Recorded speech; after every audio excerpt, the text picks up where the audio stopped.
Bonsoir à toutes et à tous. Aujourd'hui, nouveau débrief ce soir. Débrief du match qu'il y a eu il y a 2 jours. Je sais, je suis en retard. Entre le PSG et Nice. Et oui, je le débrief quand même parce que bon, c'est important et tout. Dernière rencontre, dernier match avant le match aller de Ligue des Champions en demi-finale de Ligue des Champions contre Arsenal. Et aussi, il m'a été demandé. Vous reconnaîtrez ceux qui l'ont demandé. Donc bon, je vais pas donner de nom parce qu'au cas où certains ne veulent pas ou quoi. Mais voilà. Donc je le fais quand même. Et honnêtement, bon, j'ai pas pu regarder le match. C'est pour ça aussi que j'ai pas voulu le débrief parce que je pouvais pas, j'étais pas en condition pour. Mais j'avais regardé les 10 dernières minutes en direct, sinon j'ai pas pu. Et je voulais regarder un résumé, mais bon, je sais pas pourquoi j'en ai pas trouvé DAZN ou même le compte officiel de la Ligue 1, il le diffusait pas. Donc j'ai trouvé aucune diffusion. Quand tu cherches sur internet, tu trouves juste des trucs, des résumés PES, des matchs. Vous voyez quand ils font semblant de faire les matchs et tout. J'ai trouvé ça, mais bon, je sais pas pourquoi. Et bon, heureusement, j'ai pu le regarder sur la grande chaîne que tout le monde connaît. Bien sûr que non, mais bon, quand même, j'ai pu le regarder sur la chaîne mexicaine Caliente TV. Vraiment, ça existe vraiment et heureusement, ils l'ont fait. D'ailleurs, Roberto Testas, si je dis pas de bêtises, il s'appelle comme ça, le commentateur de ce match. Heureusement, il a hypé un peu le match. Sinon, bon, le match, il était pas fou en soi de ce que j'ai vu du résumé. Bon, après, le résumé, c'est un résumé de 9 minutes. Donc, vous me pardonnerez d'avance. Aujourd'hui, je vais beaucoup parler au conditionnel parce que tout ce que j'ai vu, en vrai, c'est pas forcément vrai. Ça peut être erroné et tout. Parce que déjà que quand on voit un match tout court à la télé, c'est pas la même chose que de le voir en vrai.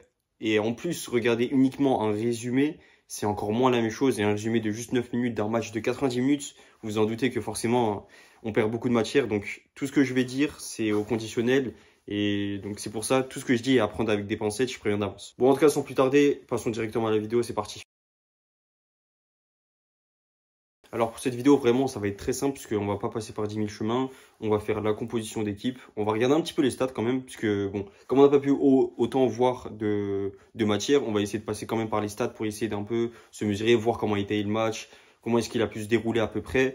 Et bien que j'ai regardé quand même, j'ai pas l'habitude de le faire, mais cette fois je l'ai fait parce que, bon, j'avais pas pu voir moi-même le match. Je suis passé par d'autres débriefs et tout pour voir un peu ce qu'ils s'en disaient. Je vais pas forcément prendre en compte leur avis pour directement donner le mien, mais quand même c'était important de voir et tout pour ce qu'ils s'en dit quand même. Et après forcément aussi les conférences de presse d'après-match, Luis Enrique, ce qu'il en pense et les autres.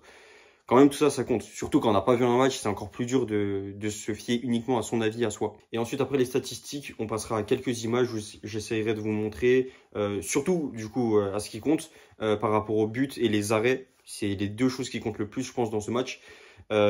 J'essaierai de vous mettre quelques images pour qu'on essaye de voir ensemble ce qui a pu fonctionner, ce qui n'a pas fonctionné, pourquoi, comment. Et bon, on va commencer directement par les compositions d'équipe du coup. Côté PSG, cette fois-ci, on n'a aucune excuse parce que j'en ai vu certains et je vous vois et je sais qu'il y en aura encore. Certains sur TikTok qui me disent ouais mais quand on joue en Ligue 1 c'est pas grave parce que la composition qu'on met c'est une composition bis, il a mis des joueurs de rotation, c'est pas eux qui vont jouer en Ligue des Champions. D'accord, là contre Nice il a mis l'équipe type, il y a rien à dire, vous n'allez pas me dire le contraire parce que cette fois il a mis Donnarumma, Hakimi à droite, Nuno Mendes à gauche, défense centrale t'as Pacho, t'as Marquinhos, milieu de terrain t'as Ruiz, t'as Neves, t'as Vitinha, en attaque t'as Kvaratskhelia, t'as Dembélé et t'as Barcola. T'as pas Barcola, pardon, t'as Désiré Doué. Et après, justement, Désiré Doué qui sort. Barcola qui rentre, même pas. Waouh. Ah ouais, j'avais raté cette info, moi. Ok, Barcola, il rentre même pas. Bon, je pensais, mais justement, moi, à chaque fois, c'est la question que je me pose, et je pense ne pas être le seul, c'est que pour moi, c'est soit Doué, soit Désiré Doué, soit c'est Barcola qui rentre. En fait, c'est soit l'un, soit l'autre, ou un des deux est titulaire, vous avez compris, pour moi, ça se joue entre les deux à chaque fois. Cette place d'ailier gauche et les droits, ça dépend en fonction aussi de Kvara, quand il permute, tout ça. De toute façon, c'est des électrons libres pour moi, mais voilà quoi. C'est soit l'un, soit l'autre, en tout cas sur la feuille de match. Et ouais, donc là-dessus, il n'y a aucune excuse de me dire, ouais, en fait, vas-y, il a pas mis la vraie équipe, on peut pas vraiment juger, là, c'est pas important, de toute façon, on jouait contre Nice, on n'a rien à jouer. Ok, mais Nice, ils ont quelque chose à jouer. Nice, eux aussi, ils ont mis leur équipe type. Donc, on commence par le goal. Ça a été un 3-5-2. Martin Bulka, on le connaît très bien. Il a été un peu formé au PSG. Il a joué plutôt en jeune et bon, je sais même pas s'il a fait de match officiel chez nous. On l'avait prêté justement quand il était chez nous. On l'a prêté à Châteauroux en Espagne et après justement à Nice. Et depuis, il n'a pas bougé. En défense centrale, on a Ndiaye Chimiyé, défense à 3. Ensuite, à droite, tu as Mohamed Abdelmonem, l'Égyptien de Al Ahly. Donc, c'est pas rien, c'est quand même le plus grand club africain. À gauche, on a Melvin Barr. Melvin Barr, Je sais pas en défense centrale comment il est, mais de ce que j'ai vu, parce que j'ai pu regarder différents matchs de OGC Nice, même l'année dernière aussi, Melvin Barr, il est très très bon. Vraiment, il n'est pas à négliger ce petit. Je dis petit, mais bon, maintenant il doit avoir 24-25 ans. Il est très très très bon. De la formation de l'Olympique Lyonnais, vraiment, il y a rien à dire. Donc ce mec, croyez pas que parce qu'il est à Nice et tout, c'est un petit joueur, c'est un ci, ça. Non. Vraiment, Melvin Barr, il part facile en première ligue. Il part facile dans un club, allez, du top 7, top 6, top 7. Facile, il n'y a rien à dire là-dessus. Ensuite, sur les côtés, on a Abdi et à droite, on a Klaus. Enfin, pour vous, c'est dans le sens inverse. Au milieu de terrain, on a Rosario, on a Sanson, on a Boudaoui. Boudaoui très bon aussi. Quand il est pas blessé, ce mec, il est vraiment technique. J'ai pas pu regarder honnêtement sur ce match, donc je vais pas faire semblant. Mais de ce que je sais dans les matchs où je l'ai vu, Boudaoui est très très bon. Donc, encore une fois, je le précise, là, sur ce que je dis, c'est pas forcément sur ce match. C'est vraiment, je parle des joueurs au global, surtout. Ça, c'est très important de le noter. Et en attaque, bien sûr, on finit avec Gaëtan Laborde et Boanani à droite. Boanani qui était prêté l'an dernier à Lorient. Donc, j'imagine qu'il revient de son prêt et là, il était beaucoup plus confiant. En plus, maintenant, il est sélectionné avec l'équipe nationale de l'Algérie. Voilà, c'est devenu un peu plus un joueur qui se confirme, on va dire, avec l'âge. Même s'il reste très jeune, mais tout de même. Et désolé vraiment pour je vous mettrai forcément en affichage des compositions d'équipe. Pour le PSG, j'ai pris directement ActuFoot. Mais pour Nice, j'ai pas trouvé. Et Nice, ils ont fait, je voulais forcément montrer en même temps. Nice, ils ont fait une compo. Ils mettent à chaque fois, ils mettent une vidéo en même temps. C'est dégueulasse sur les réseaux sociaux. Du coup, je m'en fous. En fait, je sais que leur affichage, il est dégueulasse. Je me suis dit, on va faire encore mieux. Puisqu'on est déjà dans l'exagération, moi, je vais faire encore mieux. Du coup, j'ai directement mis un affichage de leur équipe sur FUT. Vraiment, j'ai pas de temps à perdre, en fait. Ils font pas d'efforts, je vais pas faire d'efforts non plus. Moi, je suis pas graphiste, je suis pas community manager. Donc, vas-y, on fait comme eux, vraiment. Et si vous voyez l'équipe, elle est nulle. Il y a des joueurs, c'est des joueurs argent. Il y a des joueurs, c'est des tots. D'ailleurs, bien joué, nous aussi, on a des tots. Eux, ils ont Laborde en tots et Jonathan Klaus. Nous, on a 7 tots. Je vous les mets aussi sur l'écran, j'en profite. Parce que vas-y, c'est n'importe quoi. Autant en fait faire n'importe quoi puisqu'ils font n'importe quoi. On va s'amuser un peu, mais bon. Ça, j'ai pas compris. Vraiment, Nice, reprenez-vous. Quand vous écrivez, la police d'écriture pour votre compo, elle est très belle. Vraiment, ça, vous gérez bien. Mais gérez aussi, s'il vous plaît, quand vous faites des compos. Soyez propre, en fait. Bref, on va parler très rapidement des stats. Je vous ai dit, ça va être une vidéo courte, honnêtement. Donc bon. PSG, j'ai qu'une seule stat à retenir. On a fait 32 tirs. C'est la seule stat que j'ai à retenir. Et côté Nice, la seule stat que je veux retenir pour pas perdre trop de temps, et parce que c'est pour moi celle qui compte le plus, c'est que Marcin Bulka a fait 12 arrêts. C'est tout ce que j'ai à dire. Vraiment, c'est les deux seules stats pour moi. De toute façon, elles vont ensemble. Nous, on a fait 32 tirs. Eux, ils ont fait 12 arrêts. Enfin, le goal a fait 12 arrêts. Bon, en fait, elles sont grandiloquentes. Je pense que j'ai pas besoin de dire grand-chose sur ces compos. Ça me rend aigri. J'étais même pas en train de regarder le match en direct, hormis la fin. Mais c'est tellement... Ça veut tout dire. Ça veut tout dire. Là-dessus, je suis content parce qu'au moins, ça prouve qu'on a énormément d'occasions. Ok, on en vendange peut-être beaucoup, peut-être qu'on en rate beaucoup, peut-être que le goal, il est super fort, d'accord. Je sais pas comment ils font, mais à chaque fois, les goals contre nous, ils sont super forts. Alisson, maintenant, t'as Bulka. Entre-temps, Martinez, il a pas fait un bon match contre nous, mais bon. Voilà, les goals, quand ils veulent se réveiller, contre nous, je sais pas pourquoi ils y arrivent. Tant mieux pour eux, tant pis pour nous. C'est à nous de trouver les solutions. Mais bon, là-dessus, c'est une dinguerie, en fait. Je sais même pas quoi dire, en fait. Les stats, elles parlent pour eux-mêmes, mais j'ai rien à rajouter, donc on va passer directement au but qu'il y a eu. Bon, concernant les buts, comme je vous ai dit, j'ai pas trouvé sur internet. Je vais essayer de vous mettre quand même des images. Normalement, bon, les vidéos, elles se font pas strike. De toute façon, là, il n'y a pas de rémunération, donc bon. Je vois pas pourquoi elles se feraient strike, en fait. Ça va vraiment être juste des images, mais quand même. Premier but qu'on se prend, c'est en début de match. Ouais, à la 30e minute, 34e. T'as un joueur qui est au milieu de terrain, qui fait la passe devant, à Morgan Sanson, justement. Et là, je sais pas comment ils font. Ils sont en train de presser les joueurs. Il me semble que c'est Neves et Marquinhos qui sont en train de presser en même temps. Je vous mettrai l'image de toute façon sur l'écran, l'image de l'action. T'as Neves et Marquinhos qui sont en train de presser en même temps le joueur, le porteur de la balle. Et le porteur fait la passe justement à Sanson. Et Sanson, il se retrouve seul face à Donnarumma. Donnarumma, il peut pas faire grand chose. Il est surpris et il se prend le but. Ça, je comprends pas comment c'est possible. Parce que là, il faut parler sérieusement. Après, derrière, tu as Hakimi qui essaie de venir, il essaye de courir pour presser le joueur. Le pauvre, il n'y arrive pas, c'est déjà trop tard. Mais je comprends pas comment ça se fait que tu as Marquinhos et Neves qui pressent en même temps le même joueur. Donc Marquinhos qui s'avance et qui laisse de l'espace derrière lui, qui fait qu'il n'y a plus personne pour couvrir ça. Donc soit, en fait, dans tous les cas, pour moi, la faute revient à Marquinhos, puisque soit tu es censé prévenir Hakimi pour lui dire justement qu'il vienne défendre et qu'il lâche son joueur ailier, Donc là, lui-même, il prend un risque, il coulisse et personne ne revient défendre derrière lui parce que Neves est aussi en train de presser avec toi. Soit tu dis à Neves, occupe-toi de lui, moi je reste derrière. Soit, je sais pas, tu préviens Pacho aussi à côté de toi, mais communique. Et pour moi, je vais vous dire pourquoi c'est Marquinhos, parce que Marquinhos est tout simplement le capitaine. Ça veut dire, il peut faire ce qu'il veut, je m'en fous. C'est à lui que revient la faute. Tu gères ta défense, tu es là depuis des années, tu sais comment ça se passe. Neves, c'est sa première année, Pacho, c'est sa première année. Hakimi, ok, il est là depuis longtemps, mais lui, il est en train d'occuper un autre joueur. Lui, ça n'a rien à voir avec l'expérience ou quoi que ce soit.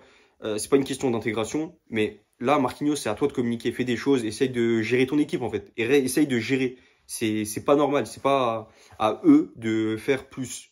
S'ils le font, tant mieux, franchement, ça nous réussit, ça nous sourit et je dirais rien là-dessus, mais c'est à toi normalement de prendre les devants. Et tu es censé être un vrai leader. Et franchement, on aime tous Marquinhos, il n'y a rien à dire là-dessus, mais quand je vois des trucs comme ça, moi je me dis, autant passer le brassard à Donnarumma ou à Hakimi, puisque ça fait des années, t'es là, ça fait des années, tu fais les mêmes choses, je comprends pas c'est quoi ton but, est-ce que tu veux devenir un vrai patron, est-ce que tu veux devenir une légende du PSG, tu veux vraiment marquer l'histoire de ce club, et en bien, c'est très important, en bien, bah franchement fais-le en fait, montre-le que vraiment t'es là, ça y est, t'es un patron, Thiago Silva il est plus là, c'est toi le boss, c'est toi qui gères tout, on t'a fait confiance, on te fait encore confiance, il n'y a aucun problème, ta saison elle est bonne globalement, ta saison elle est vraiment bonne, mais montre-le aussi dans ces moments-là que t'es un boss, c'est pas juste en Ligue des Champions qu'on l'attend, évidemment que c'est là on l'attend le plus. Mais ça ne veut pas dire que dans les autres matchs, t'es pas censé être là, t'es pas censé être présent. Et moi, je suis très très exigeant. Si vous regardez les autres débriefs, vous le savez. Avec Marquinhos, je suis exigeant parce que justement, t'es un boss, t'es le capitaine de l'équipe. Une légende du club, si ce n'est peut-être la plus grosse légende qui y a eu, en tout cas dans la période moderne. Donc forcément, on en attend plus de toi et on va pas te traiter de la même façon qu'on traite un Pacho, qu'on traite un Hakimi, qu'on traite un Neves. Non, on va pas te faire de cadeau à toi parce que toi, ça fait des années, tu connais la maison, tu sais comment ça marche, tu connais la pression. Et si tu n'arrives pas à la gérer, bah laisse ta place. Si tu n'arrives pas à la gérer, communique avec les autres. Dis-leur, ouais, non, à ce moment, toi, occupe-toi de un tel. Mais vous allez dire, peut-être, j'en fais des caisses. Mais là, c'est le dernier match avant Arsenal. C'est un match qu'on attend énormément. Et c'est dans ce genre de moment qu'il faut préparer les plus grands matchs. Si déjà là, tu n'es pas capable de le faire, Marquinhos, c'est quand tu seras capable, en fait. C'est ça la question que je me pose. En tout cas, bref, on va passer directement à l'autre but. L'autre but, il est marqué par Fabien Ruiz. Honnêtement, ça, c'était une bonne combine entre Fabien Ruiz et Dembélé. Dembélé, par contre, il marque plus, mais il fait des stats. Il fait des stats, c'est très important de le souligner. Ok, ça reste des passes D, mais quand même, contre Aston Villa, c'est une passe D au match aller, une passe D au match retour. Donc même s'il met pas de but, moi, honnêtement, je m'en fiche. Tant qu'il fait des stats, c'est tout ce qui compte. Et après, dans le contenu, il me semble que justement, il n'a pas été très bon. Mais bon, j'ai pas vu le match là-dessus, comme je vous ai dit, donc je peux pas trop en parler, mais il reste présent, donc c'est ce qui compte pour moi. Après, tu as le deuxième but de Morgan Sanson. Morgan Sanson, là, il fait une sorte de ciseau reprise de volée, un peu en mode coup de pied karaté, j'ai pas trop compris. Et Donnarumma, cette fois-ci, je comprends pas. Donnarumma, il essaye même pas vraiment d'arrêter le but. Tu vois, il tend un peu la main comme si il jouait contre son fils, et il est au five, et il tend un peu la main comme ça pour l'arrêter. Ok, la frappe, elle vient super vite, elle vient super fort. Mais fais semblant, fais un truc en fait. Pourquoi tu es là en mode t'abandonnes déjà? C'est pas normal d'être autant attentiste. Je comprends, c'est pas sa faute, c'est pas le premier fautif sur l'action. Mais Donnarumma, à toi de te donner aussi. Là, sur cette action, le marquage, il est très mauvais, que ce soit Marquinhos, Hakimi, Pacho. Ils se comprennent pas. Je sais pas si c'est un problème de communication ou de compréhension, ou ils ont mal lu l'action juste, collectivement. Mais là, il y a eu un problème. Et évidemment, Donnarumma n'est pas le premier fautif. Mais par rapport à la première action, où justement, il pouvait pas faire grand-chose, là, je pense qu'il a quand même beaucoup plus sa part de responsabilité. Et bon, je veux bien dire à chaque fois l'excuse de Donnarumma ne peut pas faire grand-chose, c'est pas sa faute, c'est la défense, si ça, d'accord. Mais au bout d'un moment, si tu as un grand gardien, tu montres que tu es quand même capable de faire des exploits. Regardez Courtois avec le Real Madrid. Même si son équipe, elle est gaze, faut le dire, cette année, l'équipe, elle est pas bonne. Courtois, il fait quand même sa saison. Pourquoi? Parce que c'est un grand gardien, il est capable de rester focus, il est capable de faire de grands arrêts. Et voilà, il le montre qu'en fait, il est là, que c'est un boss. Donnarumma, t'es censé faire pareil. Et ça, je veux rien savoir, en fait. C'est pas une question de, oui, en fait, la défense, elle est pas bonne, mais en fait, si, ça, mais en fait, c'est Morgan Sanson. C'est Morgan Sanson, on le connaît très bien. C'est pas un bête de joueur non plus. Ok, d'accord, c'est un bon joueur, il y a rien à dire là-dessus. Je vais pas parler de ça. Mais Morgan Sanson, tu t'es pas pris une frappe de Wayne Rooney. Donc, ce ciseau, que tu le veuilles ou non, tu es censé au moins la toucher, au moins faire semblant de faire un plongeon. Là, c'est pas possible que tu fasses semblant comme ça, tu la touches à peine, tu la froisses, je sais pas ce que tu fais avec tes mains, mais tu vois, gère-toi un minimum. Et bon, dernier but, pardon, qu'on se prend, cette fois, c'est sur coup de pied arrêté. Ils ont un coup franc, un peu plus proche qu'un corner quand même, mais ils l'ont sur le côté. Et là, tu as celui de Ndaye Chimiyé, il le met, et pareil, hein, sur le marquage, il manque encore des joueurs, mais bon. Honnêtement, j'ai même pas envie de parler du dernier but. Là, ce qui compte de toute façon, c'est la conclusion de ce match. Et en conclusion, franchement, je dirais que le match, il est En fait, je peux pas utiliser le mot inquiétant. De toute façon, le match que j'en pense, genre, je le mettrai en titre de vidéo parce que là, je sais pas, mais bon. En fait, je pense, je dirais partagé. Vraiment, c'est le mot à dire, partagé, parce que d'un côté, défensivement, c'est mauvais. Il faut dire que, comme ça, c'est mauvais. Mais de l'autre côté, offensivement, on tente beaucoup. On a beaucoup tenté. Si tu mets 30 tirs dans un match, vraiment, tu peux jouer contre le Real Madrid, tu peux jouer contre le Barça, tu peux jouer contre Liverpool, tu peux jouer contre une équipe de nationale, dédicace à Caen, ils descendent dans le national. Mais tu peux tomber contre n'importe qui. Quand tu fais 30 tirs dans un match, c'est que tu as énormément tenté. Que tu mettes 30-0, que tu te prennes je sais pas combien de buts, 3-4-0, au final, ça veut dire que tu as tenté, ça veut dire que tu es capable de faire des choses. Tu es capable de générer des occasions. Et je crois qu'on s'est généré. J'aime pas beaucoup cette stat, le truc de XG. Donc le nombre de buts attendus, mais sur ce match, il me semble que le nombre de XG, il est supérieur à 5. C'est pas rien quand même. Ça veut dire que tu es censé être capable de mettre 5 buts dans ce match. T'en as mis un seul. C'est pas normal. En tout cas, bref, c'est... Ouais, sinon aussi, je vais parler de la fin de ce match. La fin de ce match, elle a été incroyable. Je l'ai regardé justement en direct, donc ça, je peux en parler. Bulka, il fait énormément d'arrêts. Je sais pas comment il fait. Il se transforme en Neuer Prime. Il a été ultra fort, vraiment. Il devient Buffon Prime même. Ultra fort. On fait de très bons tirs. Il les arrête tous. Et vraiment, on sent en plus qu'il a la rage de vaincre. Je sais pas si c'est passé quelque chose. Il a un passif avec le PSG sur la façon dont il a traité quand il est parti, tout ça. Mais il était vraiment très content de gagner. Ça m'a étonné. Et bon, peut-être c'est parce que justement, ils vont jouer la Ligue des Champions. Ils jouent les qualifs pour au classement Nice. Donc tant mieux pour eux. Mais bref, en tout cas, il était ultra chaud. Et bravo à eux, frère. Franchement, j'ai rien à dire aux Niçois. Eux, ils jouent de leur façon qu'ils veulent. C'est pas... De toute façon, pour moi, je le dis toujours, le PSG, surtout en Ligue 1, c'est pas à l'adversaire de faire le match. C'est à nous de gérer le match. C'est à nous de dominer encore plus cette saison. Donc, Nice, ils peuvent jouer de la façon qu'ils veulent. Je m'en fous. Cette fois, on est censé faire un minimum d'efforts. On est censé bien jouer. Je sais que je disais pas la même chose contre Nantes. Mais Nantes, c'est un autre délire. Là, ce match-là, surtout que ça compte. On est dans les dernières journées. Vraiment, il en reste 3. Il en reste plus que 3 maintenant. Donc, s'ils veulent jouer la qualif, sachant que nous on n'a plus rien à jouer, c'est à nous de nous motiver, c'est à nous de montrer que ok, on est encore présent, ok, on est encore là, on doit encore prouver des choses. La série d'invincibilité, on la perd, franchement, c'est pas si grave. Je l'ai déjà dit dans le dernier débrief, c'est pas ce qui compte le plus, honnêtement. Ok, c'est bien, on a battu les records de Milan, tout ça, match à l'extérieur, c'est bien, mais c'est pas ce qui compte le plus. Ce qui compte pour moi, c'est en fait, je veux voir des choses où je me dis ok, c'est bien, c'est rassurant pour la suite, on est optimiste, on voit de belles choses. Offensivement, je dirais quand même que oui. C'est le cas, on voit de bonnes choses, je suis optimiste. Défensivement, pas trop, plus trop en tout cas. Et je parle surtout de la défense centrale et latéraux. Je parle pas du goal, je parle pas du milieu de terrain. Même si, bon, j'ai dit qu'il y a eu un problème avec Neves, mais vous avez compris, je rejette surtout la faute à Marquinhos. Peut-être que je me trompe, comme je l'ai dit encore une fois. Je parle au conditionnel, puisque j'ai pas vu tout le match, mais sur cette action-là, c'est à Marquinhos de gérer le truc. En tout cas, ils ont été très forts. Et bref, j'ai pas de top, j'ai pas de flop, si ce n'est, comme je l'ai dit, Roberto Testas. Je vous mets un extrait de quand Bulka il fait un arrêt. Je vais vous mettre juste l'audio parce qu'on peut pas mettre les images. Mais vraiment, il est trop chaud et incroyable et mes respects à lui. Servicio Gonzalo Ramos, ahí está Bulka. Otro atajadón de Bulka que lo celebra con la rabia, con la sangre en el ojo, con la vena saltando en el cuello. Hoy a Bulka no le hacen otro. Impresionante la parada. Tiro de esquina que se cobra otra vez Bulka. Manda la pelota, dicen, qué bueno, pero paren ya. Espectacular. Increíble lo de Bulka, es el mejor partido de su vida, créanlo ya. Vichiña que le pega a Bulka. Es Superman. Bulka impresionante. Bulka vuela por todos lados. Bulka es magnánimo. Bulka es un arquerazo en el Parque de los Príncipes. Ah, vraiment, il a été chaud. Et ouais, quand il dit Superman, tout ça, là, vraiment, vraiment, c'est là que tu vois, bon, je sais que c'est pas tout le temps le cas, mais c'est là que tu vois la différence, et c'est intéressant aussi, entre un commentateur mexicain, qui commente la Ligue 1 en plus, et un commentateur français qui commente le Classico. C'est vraiment, on voit la différence avec mon dernier débrief où je parlais de Sébastien, j'ai encore oublié son nom de famille, désolé.